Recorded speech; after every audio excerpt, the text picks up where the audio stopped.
Hi, it's Tom here from Foam Data Services, and I'm calling it first spring modded Slingfire published online. And I published today, which is the I think 2nd of July, and I published at about 1 o'clock GMT. It's on Nerf Reddit and it's also on Brit Nerf. Now, which spring do I need to use? You're going to want to know. So all you need to do is put in there the standard Orange Mod Works 5K Elite spring. It's almost exactly the same size, and the spring that's in here comes out fairly easily. Split the shell, take it out. I don't do mod guides, go find someone else to do a mod guide. If you can't change the spring, then just don't mod anything. It's really easy. And so far it doesn't feel like the catch spring needs modding, but this is the first time I've shot this, so we'll see whether it slips. So if you do see it slip during the video, then you know you need to change your catch spring, and that can be done using a cut down Bic ball pen spring, hardware store spring, or you can get a catch spring from Orange Mod Works, although not all of those work in all blasters. Okay, so it'll be a standard 50 round shoot.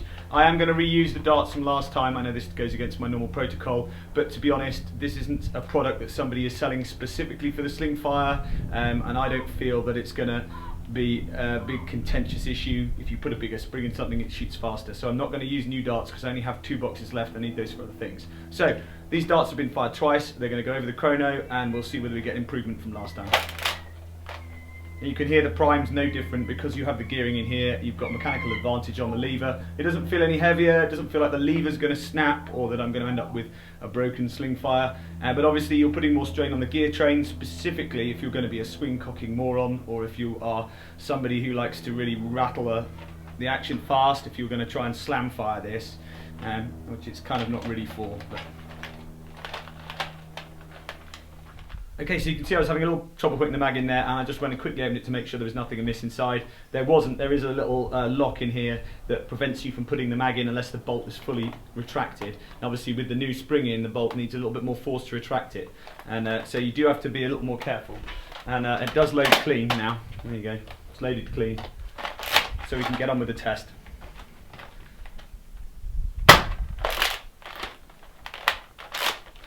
That first shot was an 82 feet per second shot there from the 5K spring. You can hear the report is a little sharper. Yeah, all on the 84 level.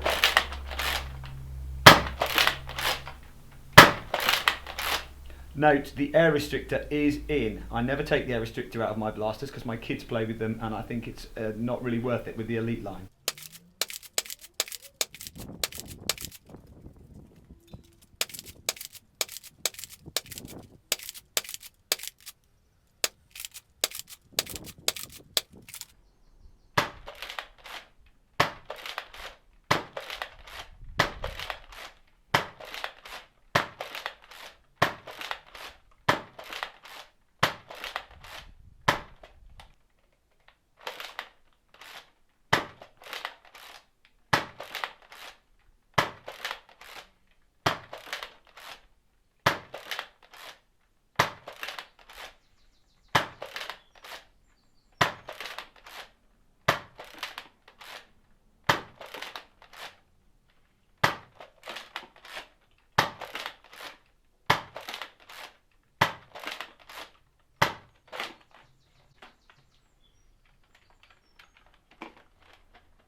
Okay, so there you have it.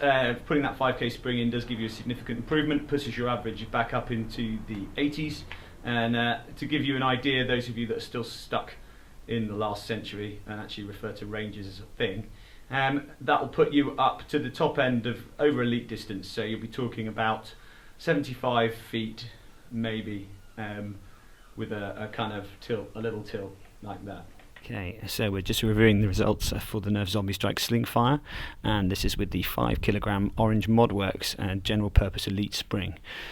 And we'll have a look. High 86, low 78, average of 82, extreme spread of 8, standard deviation of 1%, so that's a very, very consistent spring, and this is just one that came out of an EAT I had at home, so that's a good consistent shoot there for the Zombie Strike Slingfire.